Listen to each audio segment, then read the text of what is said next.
akan membuat talk show sejarah Indonesia. Sebelumnya, kami akan memperkenalkan diri. Saya Naila Prabakirana, nomor presensi 21 sebagai narasumber. Saya Eka Taristiana, nomor absen 7 sebagai moderator. Saya Jian Sabita, nomor absen 11 sebagai narasumber. Saya Salma Safinantuacia, absen 2 sebagai kameramen. Saya Salma Sabita, absen 31 sebagai narasumber. Dan saya Nadia Alfukunesa, nomor absen 18 sebagai narasumber. Selamat menonton.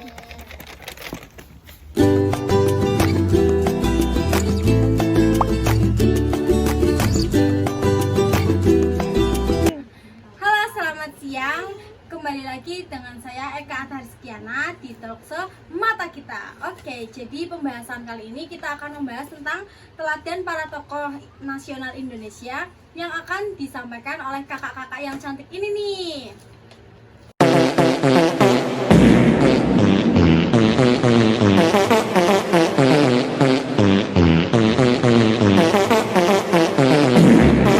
Gimana nih kabar kakak-kakaknya? Alhamdulillah baik. Oke, sebelum kita masuk materi, ada nih salah satu yang dari kita. Apa tuh? Kalau saya bilang mata kita, semuanya jawab kita ya. Oke. Mata kita. Kita. Kita langsung masuk ke pembahasan yang pertama. Seperti yang kita ketahui bahwa Indonesia memiliki pahlawan proklamator, pahlawan nasional, pahlawan veteran, pahlawan tanpa tanda jasa, pahlawan revolusi dan reformasi. Nah, saya pernah membaca salah satu biografi tokoh pahlawan nasional yang cukup dikenal dan sangat berperan penting bagi Indonesia. Beliau adalah Jenderal Gatot Subroto. Apa saja sih peranan Jenderal Gatot Subroto terhadap negara Indonesia? Oke, izin menjawab ya. Gatot Subroto merupakan seorang pejuang kemerdekaan yang berjuang melawan penjajah Belanda selama Perang Kemerdekaan.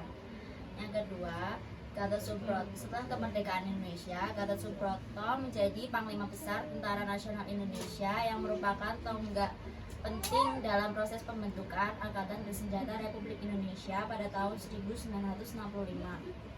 Yang ketiga, beliau berperan aktif dalam penumpasan pemberontakan PKI di Madiun pada tahun 1948 dan penumpasan pemberontakan Kesatuan Gerilya di Sulawesi Selatan pimpinan Khar Muzakar pada tahun 1952. Dalam karir militernya, Gatot Subroto menjabat berbagai posisi dalam Tentara Nasional Indonesia, termasuk menjadi Menteri Pertahanan dan Keamanan. Selanjutnya, Gatot Subroto pernah menjabat sebagai Kepala Staf Angkatan Darat yang disingkat KSAD serta berkontribusi dalam pengembangan dan modernisasi Angkatan Darat Indonesia. Gatot Subroto juga memiliki peran dalam mendirikan Angkatan Militer Nasional di Magelang pada tanggal 31 Oktober 1945. Wah, banyak sekali ya peranan Jenderal Gatot Subroto. Nah, kita langsung saja masuk yang kedua. Kita akan membahas tentang Jenderal Abdul Haris Nasution. Seperti yang kita ketahui, Jenderal Nasution adalah salah satu target G30S PKI. Kok bisa Jenderal Nasution ini lolos dari PKI? Nah, pada saat itu rumah Jenderal Abdul Haris Nasution ini dikepung oleh pasukan Cakrawala yang berniatan untuk membawa kabur Jenderal Nasution. Tetapi waktu mereka memasuki rumah Jenderal Nasution, yang mereka temukan bukan Jenderal Nasution melainkan tendean. Lalu tendeanku diinterogasilah sama mereka. Dia ditanyain, "Gimana Nasution?" Nah, si tendean mengaku bahwa dirinya itu Nasution. Lalu tendean pun dibawa kabur oleh pasukan Cakrawala. Sedangkan Nasution ini ia kabur dan atau melarikan diri melewati pagar di belakang rumah ia. Baik, ini penjelasan dari sudut pandang Jenderal Nasution. Lalu bagaimana nih sudut pandang dari tendean? Kita semua tahu bahwa Kapten Tendian itu dianggap sangat setia kepada pemimpinnya, yaitu Jenderal Abdul Haris Nasution, serta rela berkorban demi bangsa Indonesia. Dan sejak saat itu ia ditetapkan sebagai pahlawan revolusi Indonesia. Atas perjuangannya, menurut pendapat kamu, mengapa ia bisa menjadi pahlawan revolusi padahal ia hanyalah pengawal pribadi Jenderal Abdul Haris Nasution? Jadi sebelumnya aku mau membahas dulu tentang latar belakang dari Kapten Tendian. Itu dia berasal dari Minahasa, sedangkan ibunya itu berdarah Prancis. Nah, untuk dalam bidang pendidikan, dia pertama kali masuk ke ATK Angkatan 6 di Bandung. Kemudian dia dilantiklah jadi Letda Danton, terus ikut serta dalam pendidikan intelijen. Nah, pada saat di Korea juga dia ikut serta dalam menyusup ke Malaysia. Nah, dari itu semua dia diangkatlah jadi ajudan AH Nasution. Lalu singkat cerita, pada saat G30 SPKI, seperti yang dijelaskan Jian sebelumnya, dia itu ditangkap oleh pasukan Cakrawirawa, sedangkan Nasution itu bisa kabur. Nah, si Letnan Tendian ini dia diculik kemudian dimasukkan ke lubang buaya bersama pimpinan TNI AD yang lainnya. Nah, dari situ dia gugur di sana dan mendapatkan julukan pahlawan revolusi. Nah, pahlawan revolusi ini ternyata Tendian dapatkan karena dia telah berjuang dan berjasa pada saat peristiwa G30 SPKI. Oh, jadi seperti itu alasan ia dijuluki pahlawan revolusi. Cukup sampai di sini pembahasan G30 SPKI. Selanjutnya, seperti yang kita ketahui tadi, bahwa Indonesia memiliki pahlawan proklamator.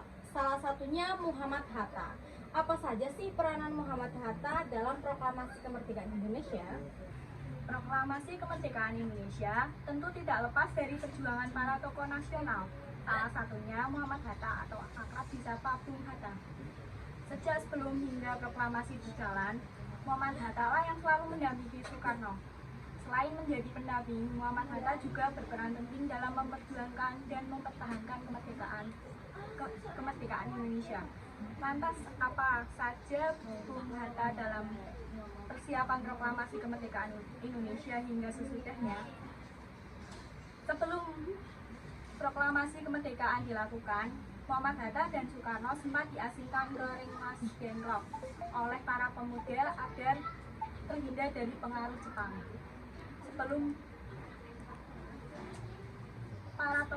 Selama di pengasingan, Bung Hatta dan Soekarno terus didesak untuk memproklamasikan kemerdekaan.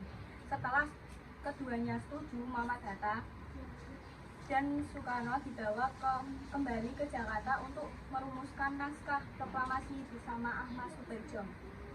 Muhammad Hatta diketahui menyumbang kalimat pertama dalam teks proklamasi yang berbunyi, hal-hal yang mengenai pemindahan kekuasaan dan lain-lain diselenggarakan dengan saksama dan dengan tempo yang sesingkat-singkatnya.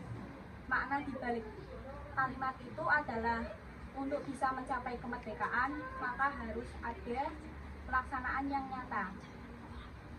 Naskah proklamasi yang selesai disusun kemudian ditandatangani oleh Soekarno dan Muhammad Hatta atas nama bangsa Indonesia. Oh, jadi banyak sekali ya peranan dari Muhammad Hatta. Dapat kita simpulkan pada talkshow kali ini kita mendapatkan ilmu yang bermanfaat. Terima kasih kepada Kak Naila, Kak Jian, Kak Alfi, dan Kak Salma untuk sudah mengisi talkshow kali ini. Sebagai penutupnya, mari kita yel-yel dulu ya. Mata kita. Terima kasih semuanya. Dadah.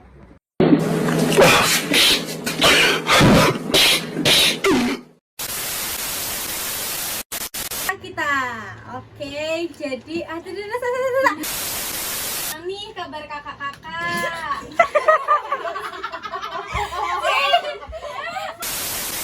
Oh, jadi banyak sekali ya peranan dari Muhammad Hatta. Dapat kita simpulkan pada talkshow kali ini kita mendapatkan banyak ilmu yang bermanfaat. Terima kasih kepada Kak Naila, Kak Jia. Wow.